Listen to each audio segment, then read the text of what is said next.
সমতল হয়ে গেল, নীল রঙের কোনো গম্বুজ নাই, মদিনার নবীর রওজার কোনো চিহ্ন নাই। মদিনার নবী কোথায়, আমি কোথায় খুঁজে পাবো? আল্লাহ বলে, যাও যাও, তুমি আন্দাজ করে হাঁটতে থাকো।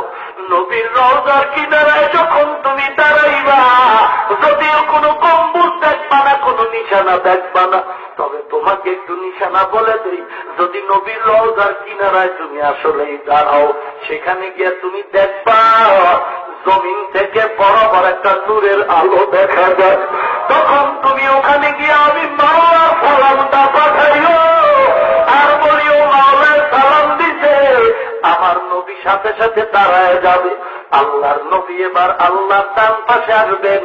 এবার সব মানুষ সামনে হাজির হবে। আল্লাহ এবার কহরিয়ত সাইনবোর্ডটা নাইয়া মেজাজ গরম করে আল্লাহ রাগান্বিত আওয়াজ দিয়া, ভয়ঙ্কর আওয়াজ দিয়া এমন আওয়াজ দিবে ইসরাফিলের সিংহের আওয়াজের থেকে আরো ভয়ঙ্কর। কেমন ভয়ঙ্কর? মাখলুকতেরা জিহ্বা দিয়া বয়ান করে ভাষা নাই বুঝাবার, এত ভয়ঙ্কর আওয়াজ হবে। ও দুনিয়ার নবীর উম্মতের দলেরা, পৃথিবীতে এমনও এটম বোম আছে, একটা যদি বোম ফেলা হয় বাংলাদেশ ভাঙতে ধ্বংস করতে 5 মিনিটও লাগবে না।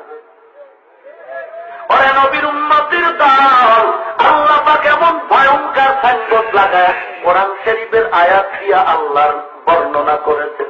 আল্লাহ পাক বান্দাগুলো সামনে নিয়া সব মুমিন বেঈমান সামনে হাজির হয়ে যাবে।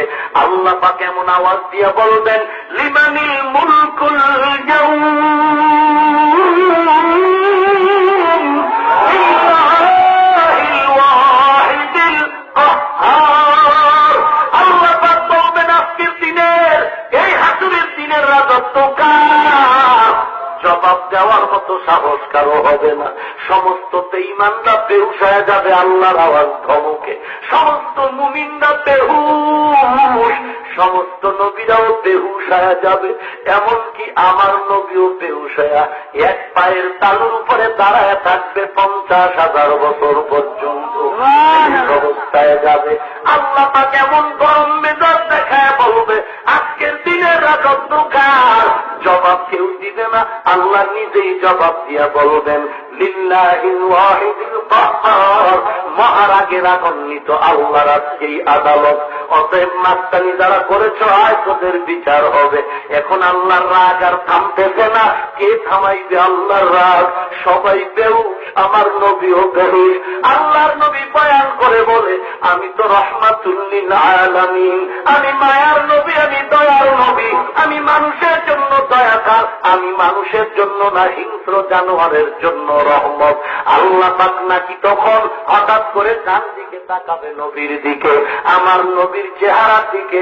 আমার আল্লাহর কুদরতি নজর পড়া মাত্র আল্লাহ পাকের আকাশ চুম্বি রাগ ও পানি হয়ে যাবে আমার নবীর চেহারার বরকতে। ওয়ামা আরসালনাকা ইল্লা রাহমাতাল লিল আলামিন। এ পাহাড়তলী এলাকার মুসলমান, মাথায় টুপি পরে সম্মান কমে নাই, দাড়ির কারণে সম্মান কমে নাই। কত মানুষ মাহফিলের আয়োজন করে, গরু কাটে, মহিষ কাটে, উট কাটিয়েও এত লোক জমা করতে পারে না। আজকে একটু টাকা একা করে মুমিন, মানুষ বসারও জায়গা নাই, দাঁড়াবারও জায়গা নাই। একটু তুমি গোপনে ডাক দিয়ে বলো, তোমরা কি গরু খাওয়ার জন্য আসছো, খানার জন্য আসছো? সবাই বলবে আমরা খানার জন্য আসি নাই। বলবে তোমরা কি টাকার জন্য আসছো? বলবে না, টাকার জন্য আসি নাই। তাহলে এত মানুষ কোথা থেকে আসলো? ভাড়া টাকাও কাউকে দেওয়া হয় নাই, কেউ পায়ে হেঁটে, কেউ পকেটের টাকা ব্যয় করে আসছে। একমাত্র কারণ আর কিচ্ছু না, এই বান্দাগুলো টাকা দেয় না, খানাও দেয় না। এরা চায় আমার মাওলার দিদার, আর কিচ্ছু না। আমার মাওলাকে পাওয়ার জন্য হাজির হয়ে গেল। এটা আমার কোনো অহংকারী না রে বাবা।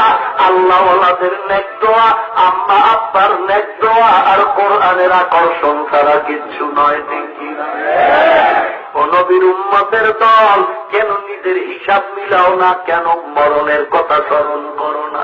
এ দুনিয়ায় তোমার আপন কেউ নাই। যত আপন আপন বলো এখন মারা যাইবা, প্রচন্ড শিলা বৃষ্টিও যদি হয় কষ্ট করে হলো তোমারে গর্তে ফালাইয়া দিবে। কেউ তোমারে আর রাখবে না, তোমার বিবিও রাখবে না, তোমার ছেলে মেয়ে কেউ রাখবে না। ওরা নবীর উম্মতের দল 50,000 বছর বেউস থাকবে উম্মতের দল। সর্বপ্রথম আমার মায়ার নবী হুশে আসবে, হুশে আইসা আমার আল্লাহকে বলবে, আল্লাহ আর সহ্য করা যায় না জমিনের তামার তাপ, ওই সূর্যের তাপ সহ্য করা কষ্টকর, এই জমিনটা তামার সহ্য করা যায় না, দয়ার নজরে আপনি বিচার কাজটা শুরু করেন। আমার মায়ার নবীর সুপারিশে আল্লাহ পাক বিচার কাজটা শুরু করবেন। বিচারটা শুরু করতে গিয়া আবার একটা কঠিন আওয়াজ দিয়ে বলবেন, ওয়ামতাজুল ইয়াউমা আইয়ুহাল মুজরিমুন। আল্লাহ পাক বলবেন, ও গুনাহগারের দল, তোরা নেককারদের থেকে আলাদা হয়ে যা, তোরা নেককারদের থেকে আলাদা হয়ে যা। আমি আজকে নেককারদের সাথে মোলাকাত করব। এই নেককারগুলো আমি মাওলাকে পাওয়ার জন্য দুনিয়াতে ঘুমায় নাই, এই বান্দাগুলো খানার জন্য পাগল হয় নাই, এই বান্দা ছিল আমি মাওলার বড় পাগল। ওরে ফেরেশতারা দেখ, গুনাহগারগুলো আলাদা করে দে, এই বান্দা শুধু আমাকে পাওয়ার জন্য। কত মানুষ টুপিওয়ালা বলে গালি দিতে তারপরে টুপি ফালাই দেয়, কত মানুষ মোল্লা বলে গালি দিতে তারপরে সুন্নতি দাড়ি ফালায় নাই, কত মানুষ কত কামার টিটকারি করত ফালায় নাই, কত বান্দা পর্দা করত মানুষ গালি দিত পর্দা ছাড়ে নাই। ওই মানুষের গালি এক পাশে ফালাইয়া যেখানে কোরআনের আওয়াজ পাইতো সেখানেই দৌড়ায় যাইত। ভোর রাত্র এটা চেষ্টার পরে আমি মালিকের ডাকত, চোখের পানি ছেড়ে কান্না করত। আজকে ওই বান্দাদেরকে তোরা আরশের নিচে নিয়ে বসায় রাখ। আমি আল্লাহ শুধু এতদিন আশায় ঘুরাইছি দেখা দিব, আজকে আমি আল্লাহ 70,000 নূরের পর্দাগুলো ভোগ করে আমার নেককার বান্দাদের সাথে খাস মোলাকাত দিব। কোন নবীর উম্মতের দল ওই দিন যদি মাওলার মোলাকাত চাও তাহলে আজকে তওবা করো, দাড়ি কেটে নবীরে কাঁদাইবা না, নামাজ ছাড়বা না, পর্দা ছাড়বা না, আর আল্লাহর কাছে তওবার দোয়া করো। দিলটারে নরম করে বলো, ও দয়ার মালিক তুমি আমাকে হেদায়েতের দৌলত দাও। আমার পাশের লোকগুলো চোখের পানি ছেড়ে কান্না করে, আমার চোখে পানি কেন নাই? আমার কপাল বুঝি খারাপ, আমার কলবে বুঝি মোহর পড়ে গেছে, আমার দিলে গুনার ময়লা, চোখে পানি কেন আসে না?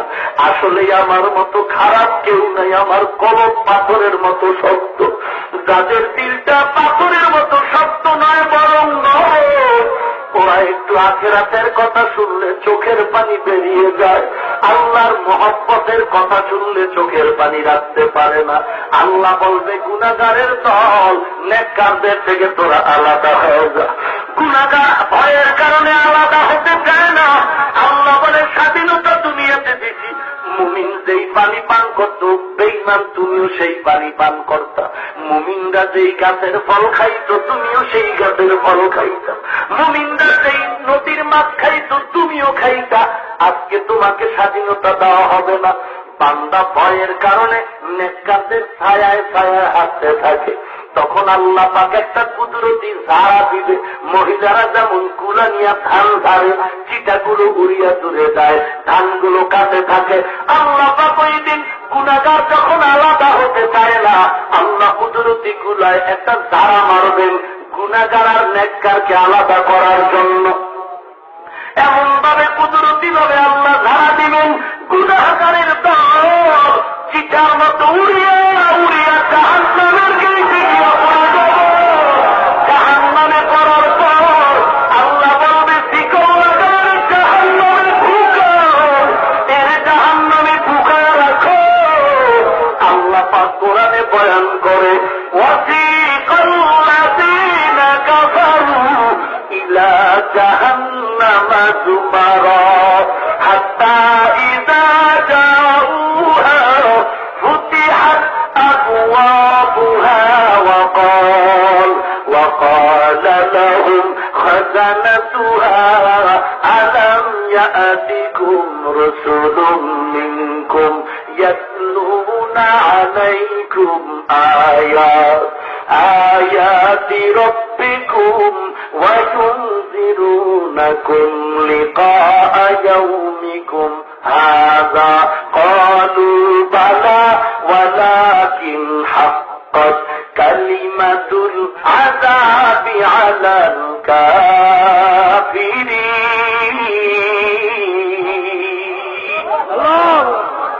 আল্লাহ পাকের ফেরেশতা জাহান্নামের দারোয়ানরা ওই গুনাহগারদেরকে দেখে বলবে আলাম ইয়াতিকুম রুসুলুম মিনকুম ইয়াতলুনা আলাইকুম আয়াত। ও জাহান্নামের আসামি, তোমার কাছে কি আল্লাহওয়ালা নবী রাসূল যায় নাই? কোরআন ধরে ধরে কি বয়ান করে নাই? দাড়ি কাটলে কি অপরাধ হবে তোমাদের কি বলা হয় নাই? নামাজ বন্ধ করলে কি গুনাহ হবে কি বলা হয় নাই? ওরে দাড়ি কাটলে কোন জাহান্নামে যাবে কি বলা হয় নাই? আরে মোলামা নবী রাসূলরা কোরআনের বয়ান কি করে নাই? গুনাহগার বলবে কালু বালা, হ্যাঁ বয়ান করা হয়েছিল, কেন আমল করো নাই? বলবে অহংকারী করে বৃদ্ধাঙ্গুলি দেখাইছি। হুজুরদের কথা মেনে লাভ নাই, হুজুরদের কথা সব সত্য হবে না। হুজুর কান্না করে নামাজের জন্য আমি পড়বো না, মাস্তানি করবো। কার শক্তি আছে আমাকে নামাজি বানাবে? হুজুরেরা বলে গান শুনবি না, আমি মাস্তানি করে গান বাজাবো, কে আছে বাধা দিবে? হুজুরেরা বলে পর্দা করো, আমি মাস্তানি করে পর্দা করবো না, কার শক্তি আছে পর্দা করাবে? ওই হাসরের ময়দান এমন এক কঠিন, আপন আপন বলতে কেউ নাই। আমল নামাজ দেওয়ার সময় মানুষ পাগলের মতো কান্না শুরু করবে, কারণ সবাই ভয় আমল নামাজ ডান হাতে আসে নাকি বাম হাতে আসে। ডান হাতে আসলে তো জান্নাত কোনো চিন্তা নাই, কিন্তু ভয় হলো বাম হাতে আসলে জাহান্নামে যেতে হবে। আর যার আমল নামা বাম হাতে আসবে, এটা স্বাভাবিক হাতে দেওয়া হবে না।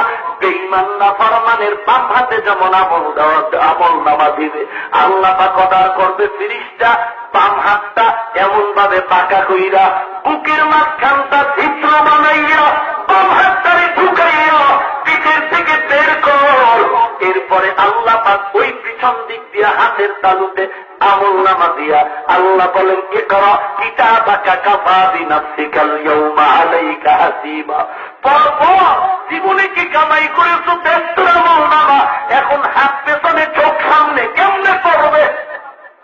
ফেরেশতারা বলবে রে মালিক, চক্ষু দুটো সামনে হাত পেছনে কেমনে পড়বে?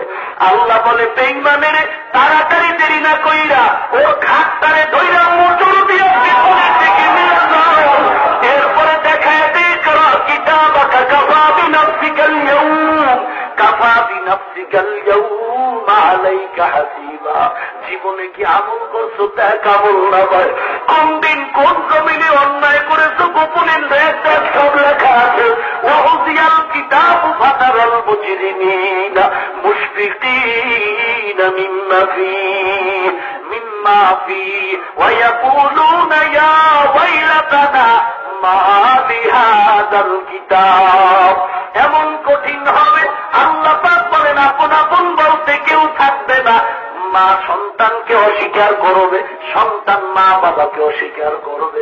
মা গিয়া সন্তানের বলবে একটা নেক দাও, সন্তান বলবে দুনিয়াতে অবশ্যই আমার মা ছিল, তবে তুমি যে আমার মা আমি তা কখনো বিশ্বাস করি না।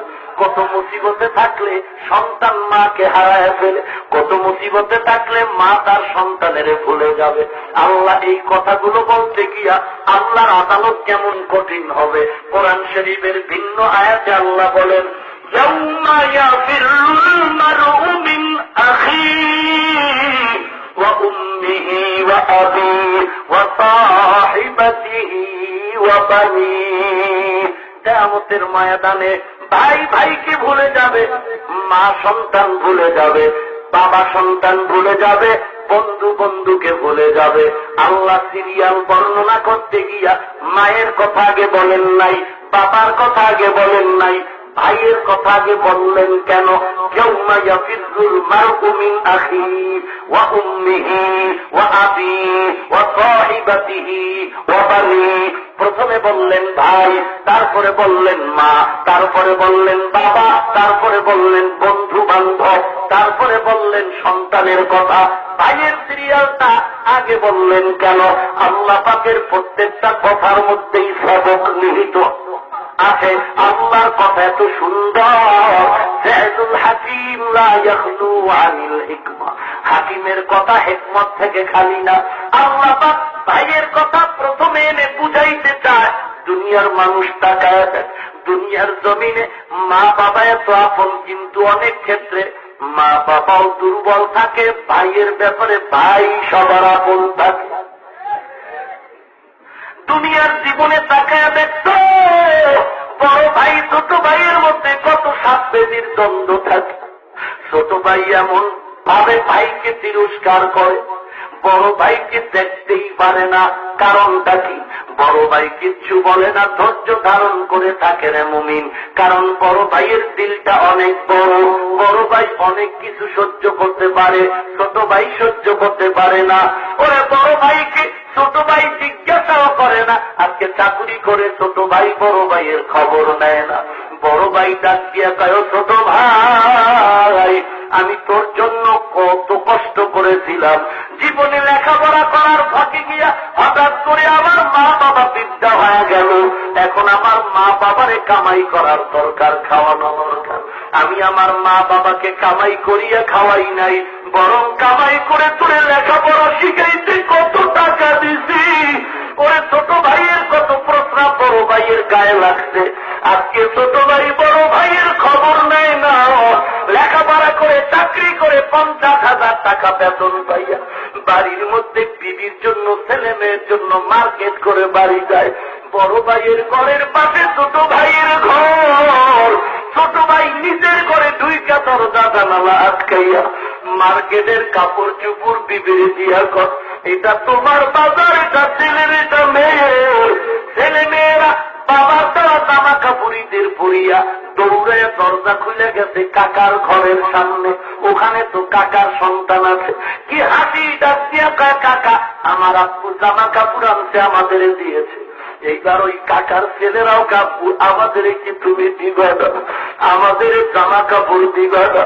এইবার বড় ভাই গামছা মুখের সামনে নিয়ে চোখে নিয়ে কান্না করে আর বলে, রে মালিক এই ছোট ভাইয়ের লেখাপড়া শিখাইতে গিয়ে আমি লেখাপড়া করতে পারি নাই। ওর কাছে আমি টাকা চাই না, বাড়ি চাই না। এ যদি একটু আমার সন্তানের কিছু দিত, এই সন্তানের সামনে তো আমি লজ্জা পাইতাম না।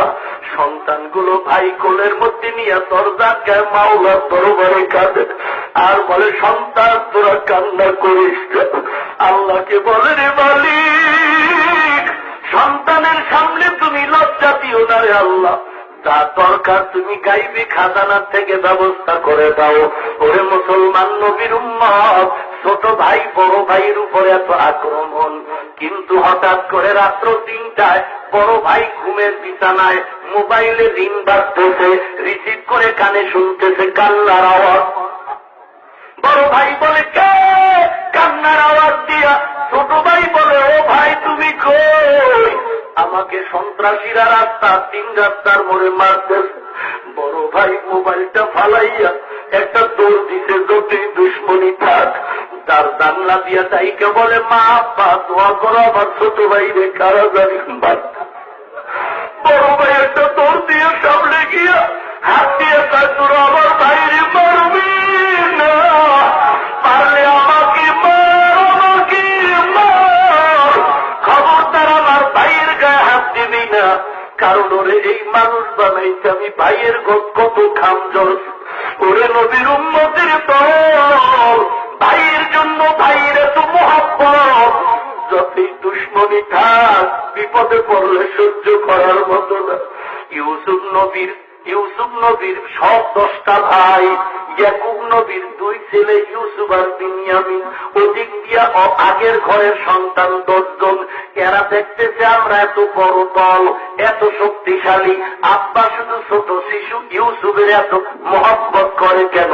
মাথাটা গরম হয়ে গেল, ইউসুফের প্রতি হিংসা শুরু হয়ে গেল। গোল বৈঠক করলো ইউসুফের কি করা যায়। সিদ্ধান্ত নিল এ জমিন থেকে ইউসুফের হত্যা করা হবে। বড় ভাই 10 ভাইয়ের মধ্যে যে বড়, তার নাম হলো ইয়াহুদা। বলে খবরদার, তোরা ভাইটারে মারার দরকার নাই। বড় ভাইয়ের ভিতরে দিলটাও বড়, কারো কষ্ট সহ্য করতে পারে না। ডাক দিয়া বলতেছে, ও ভাই, পারলে তোরা দেশান্তরী করে দে, কিন্তু সন্তানদের হত্যা করার দরকার নাই। এইবার সিদ্ধান্ত নিয়া বাবা ইয়াকুবের সামনে সবাই দাঁড়ানো। ডাক দিয়া বলে, বাবা, এই ছোট শিশু ইউসুফের এত আদর কেন করেন? ইয়াকুব নবী চোখের পানি ছেড়ে কান্না করে বলে, ও সন্তানেরা, আমি বেইনসাফি করি না রে সন্তান, আমি একমাত্র এই সন্তানের আদর করি, কারণ ওদের মা নাই। ইউসুফের ভাই বিনিয়ামিন 1 বছরের আগামাথায় আসতে না আসতে ওর মা দুনিয়া থেকে চলে গেছে। মায়ের আদর পায় না। আমি বাবা ইয়াকুব একটু ওদের আদর দেওয়ার কিচ্ছু না। বলে, আব্বা জানোরে কেন আপনার কাছে রাখেন, একটু খেলতে কেন দেন না?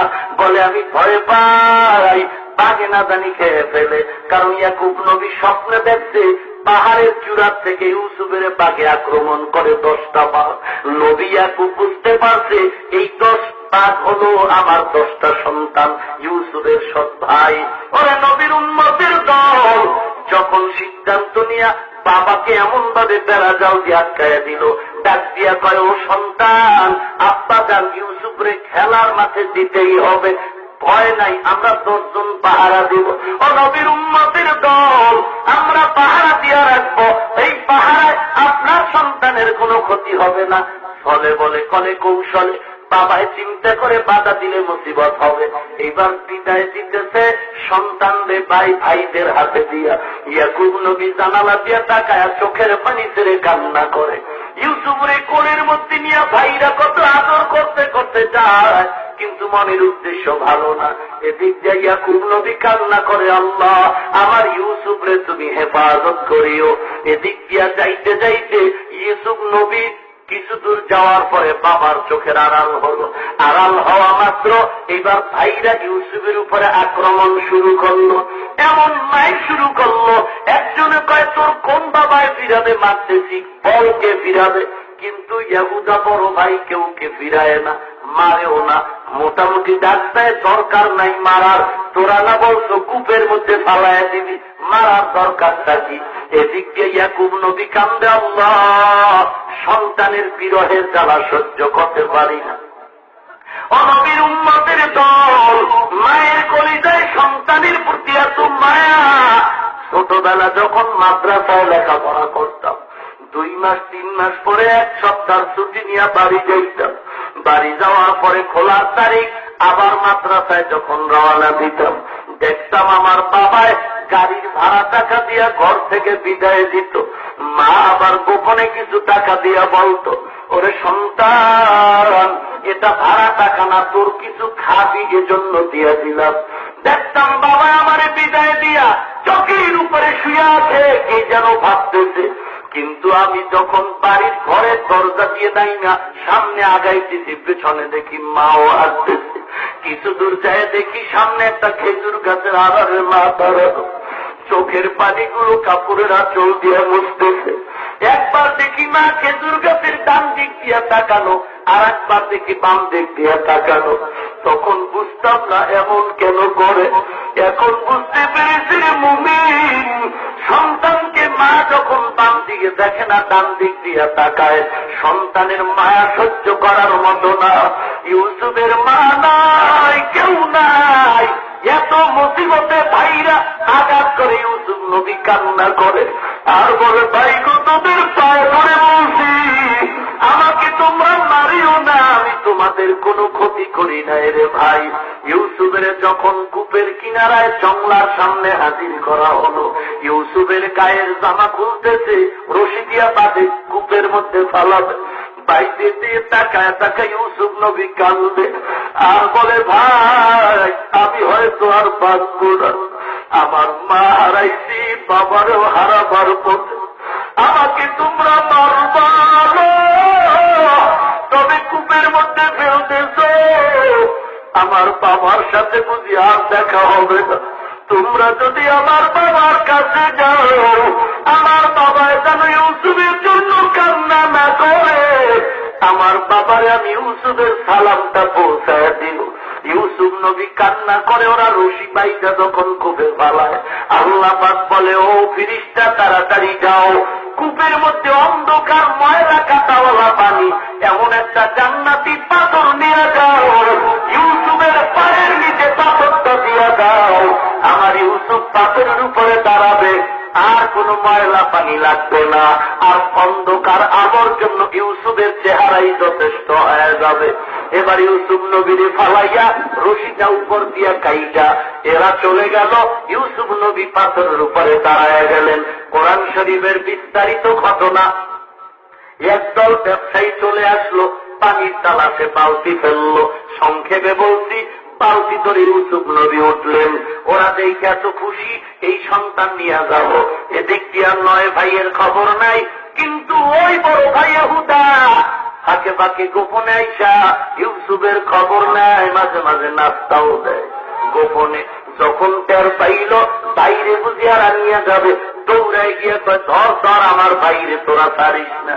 দিলের মায়ায় বলে দিল, কিন্তু ওরা তো খারাপ নিয়তে আসলো, বলে রে তোমরা পাইটা ভালো করে পেতে নিয়ে যাও, আমাদের এদেশে যেন থাকতে না পারে। কিছু টাকার বিনিময়ে ইউসুফকে ফেরত দিয়ে দিল। বিদায় বেলা কান্নার আওয়াজ, বলে আর তোমাদের সাথে দেখা হবে না। আর বলছি ইউসুফ পালায় যাইতে পারে, ভালো করে বেঁধে নাও। কিছু দূর যেতে যেতে ইউসুফ নবী যেই পথ দিয়া ওই মিশরের পথে যাচ্ছে, রাস্তার পাশে তার মায়ের কবর, ওখান থেকে লাফ দিয়া মায়ের কবরে হাউমাউ করে কান্না করে আর বলে ও মা, জীবনে মা হারাইলাম, বাবাও হারায় বিদায় নিতে, এই জমিনে আমার আল্লাহ ছাড়া কেউ নাই, কেউ নাই। আল্লাহর নবী ইউসুফ কান্না করে, ওরা পেছনে তাকায় দেখে ইউসুফরে দেখা যায় না। এবার বলছে ওরা যে বলছিল পালায় গেল নাকি, খুঁজতে খুঁজতে গিয়া দেখে কবরে কান্না করে। এবার আবার বেঁধে রওনা, মিশরের বাজারে নিয়ে গেল, জুলাইখার ঘরে ইউসুফ বসবাস করে। লম্বা ঘটনা। একদিন অপকরমের বেড়া জালে মিথ্যা অপবাদ দিয়ে জুলাইখা ইউসুফের জেলখানায় দিল। ওখান থেকে কয়েক বছর পরে মিশরের প্রধানমন্ত্রীর স্বপ্নের ব্যাখ্যা দিয়া প্রধান মন্ত্রণালয়ে গেল। বিচক্ষণ জ্ঞান আর আমল দেখে, আখলাক দেখে ওই সময়ের প্রধানমন্ত্রী ইউসুফরে মন্ত্রিত্বের দায়িত্ব দিল, অর্থমন্ত্রী বানালো। এরপরে ইউসুফ নবী অর্থমন্ত্রীর দায়িত্ব পাওয়া মাত্র ওই বাদশাহ প্রধানমন্ত্রী অসুস্থ হয়ে গেল, এক পর্যায়ে মারা গেল। এবার প্রথম প্রধানমন্ত্রী ইউসুফ নবী মিশরের দেশ পরিচালনা করে। স্বপ্নের ব্যাখ্যা অনুযায়ী 7 বছর দুর্ভিক্ষ হবে মিশরে এবং আশেপাশে সিরিয়াতে দুর্ভিক্ষ শুরু হয়ে গেল। বিভিন্ন দেশ থেকে মানুষ রেশন নিতে আসে খানার জন্য, টাকা পয়সা দিয়া। সিরিয়ায় দুর্ভিক্ষ ছড়ায় গেল, গুদামজাত করা ফসলগুলো ভাগ ভাগ করে দেয়। ইউসুফ নবী চেয়ারের মধ্যে বসা, সিংহাসনে বসা, কর্মচারীরা রেশন দেয়। হঠাৎ করে ইয়াকুব নবীর ঘরেও দুর্ভিক্ষ, লম্বা বছর মাঝখানে চলে গেল। এদিক দিয়া আল্লাহর নবী ইয়াকুব বলে তোরাও মিশরে যা, কিছু পুরান টাকা দিয়া খানা নিয়ে আস, না হয় করে খানা নাই। এবার 10 ভাই ইউসুফের ওই দেশ মিশরে রওনা হলো। ইউসুফ নবী সিংহাসনে বসে আছে। ভাই 10টা যখন ঢুকলো, ইউসুফ নবী দেখা মাত্র চিনে ফেলল। আল্লাহর কুদরত, এরা 10 জনার কেউ ইউসুফের চিনতে পারে নাই। চমৎকার ঘটনা, শিক্ষণীয় ঘটনার মুমিন। যখন 10 ভাই গিয়া বলল, সালাম দিল, বলে আপনারা কারা?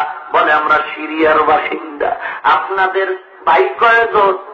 বলে আমরা হলাম 11 ভাই। কি কি নাম? বলে আমরা এই 10 জন। আর একজন আছে আমাদের ভাই বিনিয়ামিন, সৎ ভাই। বলে আপনারা কি আসলে 11 জন ছিলেন? বলে না, আমাদের আর একটা ভাই ছিল ইউসুফ নামের, সে পালায় গেছে, বাঘে খেয়ে ফেলছে। ইউসুফ নবী হাসিও দেন না, বুঝতেও দেন না, চুপচাপ অবস্থান করে। বলে আপনাদের আব্বার নাম কি? বলে আমাদের বাবার নাম হলো ইয়াকুব। একজন জমানার নবী বলে আপনাদের আব্বার অবস্থা কি?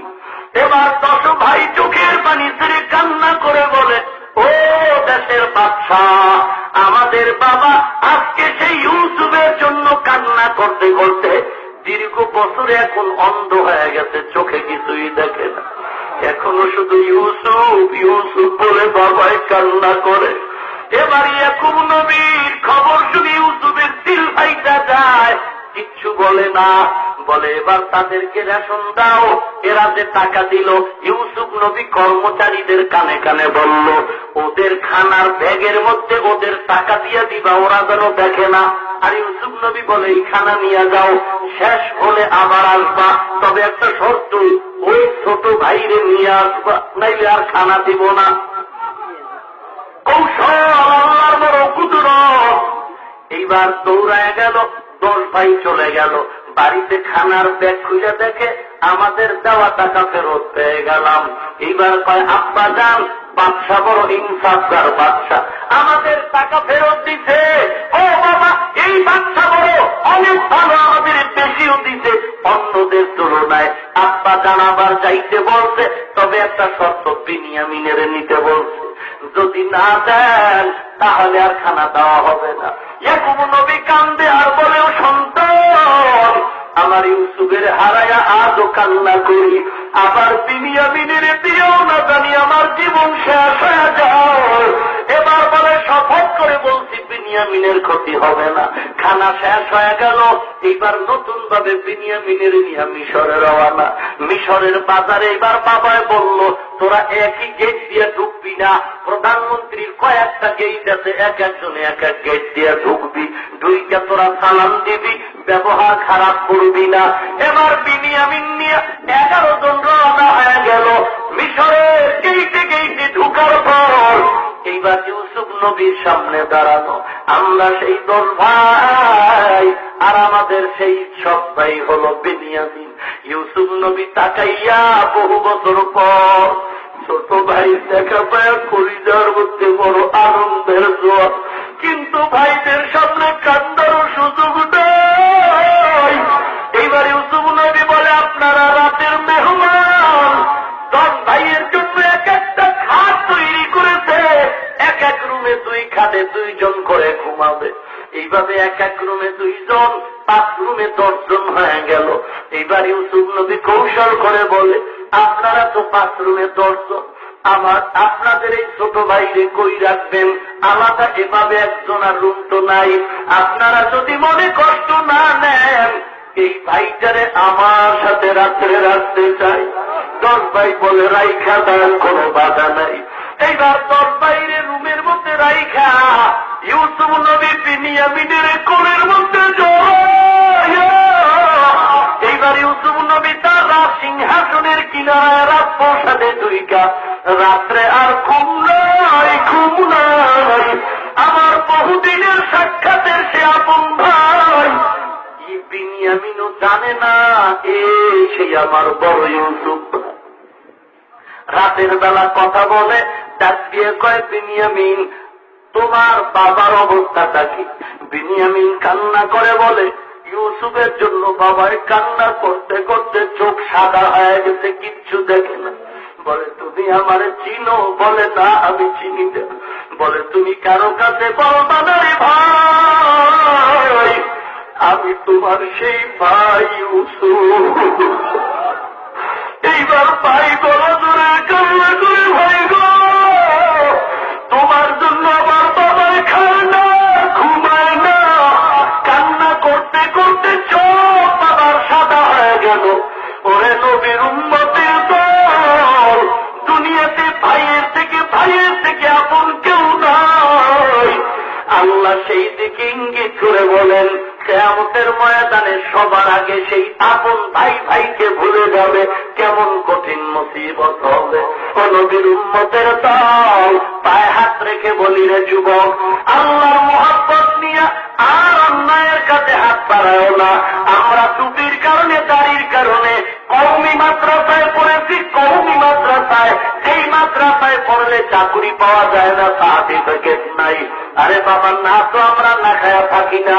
কোন বাঘের বাচ্চা থাকলে দাঁড়ায় বলো, মাদ্রাসায় পড়ে চাকরির অভাবে, সার্টিফিকেটের অভাবে কোন টুপিওয়ালা কারি সাহেব, মাওলানা হাফেজ সাহেব বিবির খানার জন্য ভিক্ষা করে নাকি? না না, কেউ ভিক্ষা করে না। বরং তুমিও 3 বেলা খাও, আমরা ওলামায়ে কেরাম টুপিওয়ালারাও 3 বেলা খাই। তোমরাও ঘুমাও, আমরাও ঘুমাই। তোমাদের বিয়ে শাদী সন্তান আছে, আমাদেরও সন্তান আছে। বরং তোমাদের থেকে আমাদের ঘরে সন্তানাদি তুলনামূলক বেশি, কারণ তোমরা নাপাক ট্যাবলেট খাও। মুসলমান নবীর আদর্শওয়ালারা ট্যাবলেট খায় না।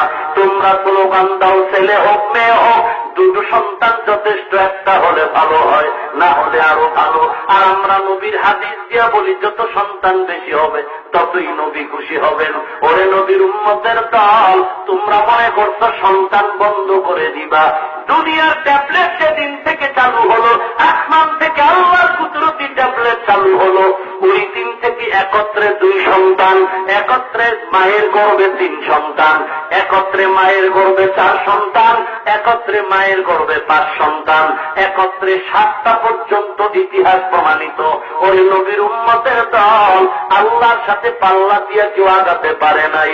অতএব মাস্তাদি ছাড়ো, তওবা করো, নবীর আদর্শের মালা গলায় পড়ো। এ টুপিওয়ালার নবীর আদর্শ কেন দ্বন্দ্ব করো? আমি পাপ করলাই টুপি মাথায় দিয়ে বয়ানে বলছি, কই একটা গালিও তো কাউকে দিলাম না টুপির ব্যাপারে। হিংসাও নাই কসম আল্লাহর। আমি লম্বা গোল জামা পরেছি, অন্য জামাওয়ালাদের আমি হিংসা করব, মদিনার আদর্শ না। আমি কওমি মাদ্রাসায় পড়েছি, অন্য প্রতিষ্ঠানকে আমি হিংসা করব, গালি দিব, এটা মদিনার আদর্শ না। ও নবীর উম্মত, এত হিংসা কেন, এত দ্বন্দ্ব কেন? টুপি নিয়া নবীর আদর্শের সুন্নত রাখো, দাড়িটা লম্বা করে দাও, আমার নবীর কাঁদায়ও না। আমার নবী 63 বছর কোন দাড়িবিহীন লোকের চেহারা দিকে তাকান নাই। 24টা ঘন্টা সেকেন্ডে সেকেন্ডে দাড়ি কামানেওয়ালার গুনাহ লেখা হয়। ওই নবীর উম্মতের দল, চোখের পাওয়া থাকে না, যৌবন থাকে না, হেদায়েতের মালিক আল্লাহ। নামাজে দাঁড়াইছো, দাড়ি কাটার গুনাহ লেখা বন্ধ নাই। বাইতুল্লাহর গিলাফ ধরে লাব্বাইক বলো, দাড়ি কাটার গুনাহ লেখা বন্ধ নাই। কোরআন শরীফ খুলে তেলাওয়াত করো, দাড়ি কাটার গুনাহ লেখা বন্ধ নাই। ওরে নবীর উম্মতের দল, ও যুবক, রক্তের গরমে কত আর মাস্তানি করবা? তোমার মতো যুবকের লাশ অভাব নাই। পত্রিকার পাতায় যুবকের লাশের খবর, পাতের নিচে যুবকের লাশ, পানির নিচে যুবকের লাশ, ঘুমের বিছানায় যুবকের লাশ। ও নবীর উম্মতের দল, একটু অন্তরকে বুঝাও, তোমার মতো দাড়িওয়ালা নামাজি যুবক চাকরি করে, ব্যবসা করে, কোটি টাকার মালিক আছে না? আমার মতো হুজুর না, তোমার মতো জেনারেল লাইনের শিক্ষিত যুবক দাড়িওয়ালা নামাজিরে আবার পুলিশ বিডিআরের অভাব নাই। তোমার মতো যুবক দাড়িওয়ালা নামাজি কৃষিকাজ করে, ব্যবসা করে, ড্রাইভারি করে, শ্রমিকের কাজ করে, অভাব নাই। তোমার মতো দাড়িওয়ালা নামাজি যুবক র্যাব, আর্মি, পুলিশ বিডিআর অভাব নাই, ওসিডি, সিএসপি অভাব নাই। তুমি কেন পারবা না? জবাব হলো, তোমার কপালটা পড়ে গেছে। এখনো সময় আছে, তওবা করো, দিলটারে বুঝাইতে থাকো। আমার মতো যুবক দাড়িওয়ালা ব্যবসায়ী যদি হয়, আমি কেন পারবো না? আমার মতো যুবক দাড়িওয়ালা ড্রাইভার থাকলে আমি কেন পারবো না? ও নবীর উম্মতের দল, গলায় চুরি আসবে, জীবনে দাড়িতে অস্ত্র লাগাবো না। দাড়ির মধ্যে অস্ত্র লাগা, আমার নবীর কষ্ট দিয়ে ওনারে আশিকের দল। বেঈমানরা আমার নবীরে কম কাদান কাদায় নাই, নবীরে জন্মভূমি থেকে পর্যন্ত তাড়ায় দিল, থাকতে দেয় নাই তার বংশের দুশ্মন। আমার নবী যেদিন হিজরতে মদিনায় রওনা, ঘর থেকে বেরিয়ে নবী যায়, হাঁটতে হাঁটতে অন্ধকারে আবু বকরের ঘরের সামনে আসতে ডাকছিলেন। আবু বকর লাব্বাইক ইয়া রাসূলুল্লাহ বলে হাজির। আল্লাহর নবী কান্না করে বলেন, আবু বকর, একটা ডাক দিলাম, তুমি কি ঘুমাও নাই?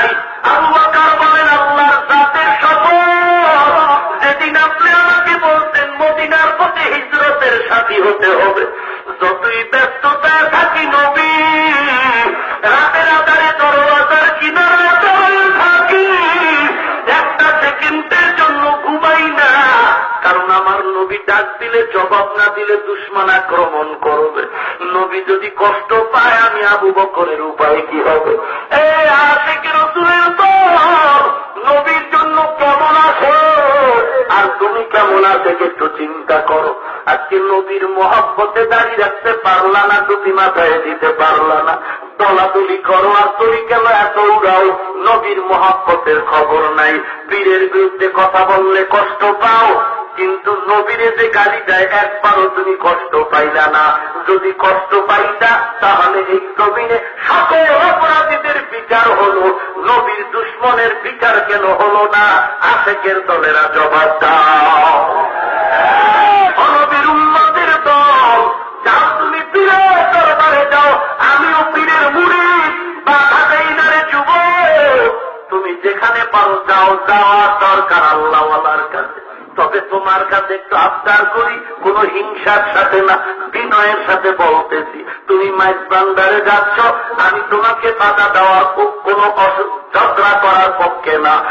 তুমি আজকে দেওয়ানবাগে যাচ্ছ, কেউ তুমি আগ্রহী যাচ্ছ, কেউ সুরেশ্বর যাইতেছ, যে যেখানে যাও আমি তোমাকে ঝগড়ার সাথে বলছি না।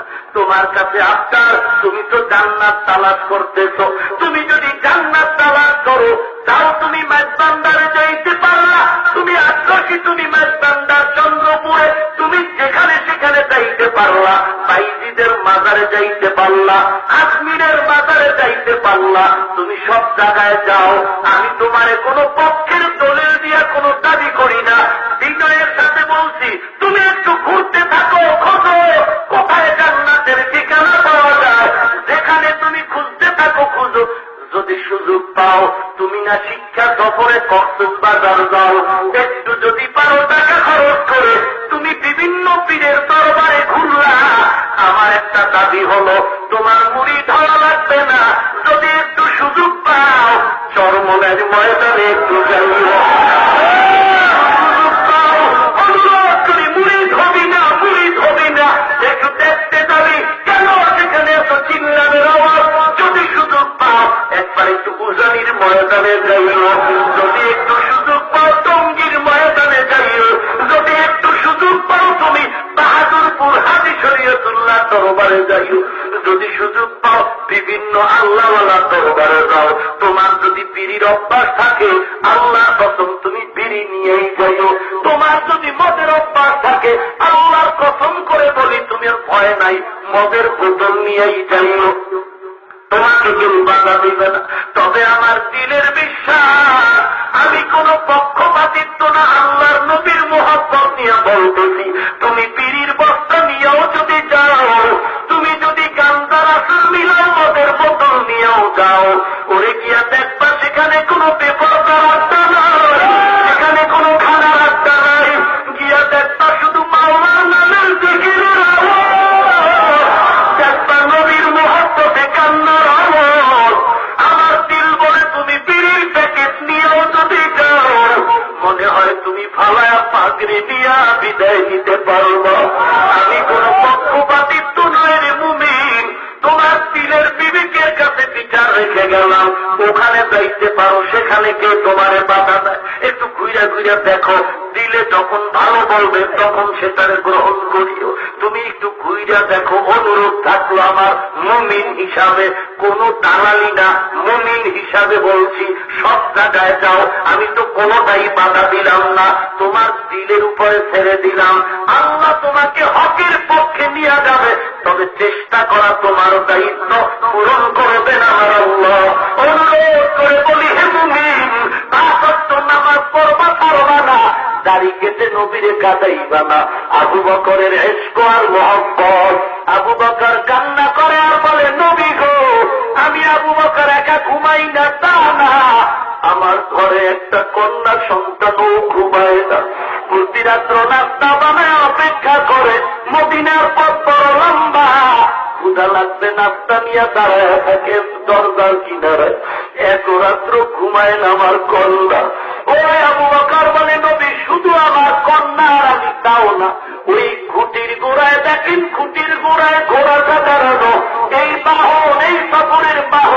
কোরাটাও কোনদিন ঘুমায় না, আপনার পথে দিয়ে তাকায় থাকে আর চোখ দিয়ে গালবে পানির ফোঁটাগুলো পড়ে। কারণ ঘোড়াটাও ভাবতেছে সফরে ঘুমায় গেলে ক্লান্তি এসে যাবে, এজন্য ঘোড়াটাও ঘুমায় না। নবীর আশেক, নবীর জন্য গাছ পাগল, মাছ পাগল। তুমি যদি পাগল হইতা দাড়ি কাটতে পারতা না, তুমি যদি নবীর পাগল হইতা বেপরদায় চলতে পারতা না, গালি দিতে পারতা না। নবীর মোহাব্বতের পাগল যদি হইতা নবীর সুন্নতি পোশাক তুমি ছাড়তা না। র্যাবের চাকরি নিয়া যুবক বলে আমি কালা পোশাক পরব না, বলো চাকরি হবে? যদি বলে আমি কালা পোশাক বাদ দিয়া পুলিশের পোশাক পরব, চাকরি হবে নি? হবে না। র্যাবের চাকরি নিয়ে যদি নির্ধারিত পোশাক না পরে চাকরি হয় না।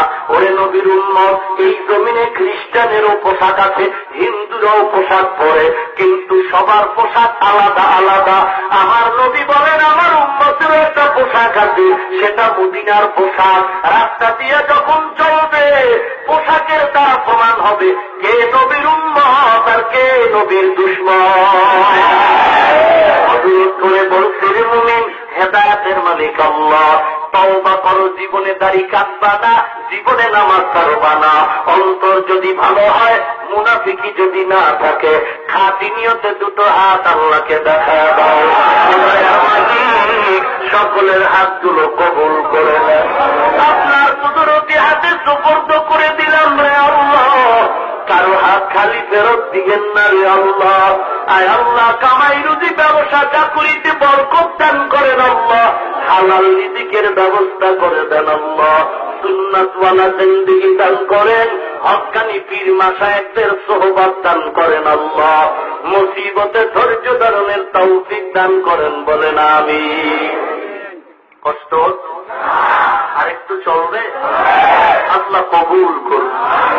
ভাইরা আমার, মোনাজাত হবে দীর্ঘ রাত নয়, ফজর পড়া লাগবে, লাগবেনি? নামাজ ফজর বাদ দিবেন? আল্লাহ সবাইকে কবুল করুন।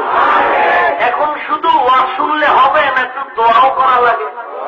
এই যে বৃষ্টির মাঝে মাহফিলের আয়োজন, বিভিন্ন প্রতিকূলতা, এরপরেও আজ আল্লাহ কবুল করেছেন, এর জন্য একটু দোয়া পাওয়া আমরা পাই না? পাইনি? করবেননি? শুধু দোয়া করলে হবে না, দাওয়াও লাগবে। দাওয়া লাগবেনি? একটু কিছু সহযোগিতাও তো দরকার। আল্লাহ তার ঘামের টাকাই কবুল করবেন, যার টাকা আসমানে ফয়সালা হবে। যার টাকা কোরআনের জন্য ফয়সালা হবে না, কোটি টাকা নিয়ে ঘুরবে, কোরআনের খেদমতে লাগবে। তো আমরা সাধ্যমতো কোরআনের জন্য একটু সহযোগিতা করতে রাজি? কারা কারা রাজি? হাত উঁচু করেন, আরো টাইট করেন, আঙ্গুল ফাঁকা করেন, আরো ফাঁকা করুন, চতুর্দিকে হাত নাড়েন, চতুর্দিকে হাত নাড়েন, সবাই নাড়া দেন, ভালো করে নাড়েন, সবাই ভালো করে নাড়েন, আঙ্গুল ফাঁকা করে নাড়তে থাকেন, নাড়েন, সবাই পড়েন বিসমিল্লাহির রহমানির রহিম। এই ডান হাত উপরে আছে তো? এবার বিসমিল্লাহ হয়েছে তো? এবার ডান পকেটে ঢুকাবেন, ঢুকায়া পড়ানোটা কোরআনের খেদমতে দিয়ে দেন। তাড়াতাড়ি স্বেচ্ছাসেবক তাড়াতাড়ি নেমে পড়ুন, তাড়াতাড়ি করুন, কেউ দোয়া না করে যাবেন না আমার দাবি।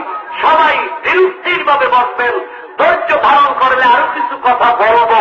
আগে তাড়াতাড়ি টাকাটা দিয়ে দেন, বড় নোট দিবেন, কেউ ফিরাবেন না।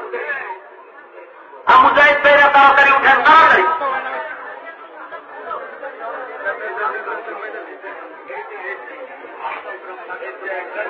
লম্বা ঘটনা তো, এই বসেন না কেন? বলেন নাকি আমাদের সদস্য হুজুর বলতেছেন ওই আবু আব্দুল্লাহর ঘটনা হয়ে শুনবেন? সবাই শুনবেন? টাকা বাড়ায় দেন। আর যারা উঠাচ্ছেন শুধু তারাই দাঁড়াবেন, অন্যরা বসে যান। যারা বসে আছেন দাঁড়ানো ভাইদেরকে বসা দিন, যারা বসে আছেন দাঁড়ানো ভাইদেরকে বসা দিন।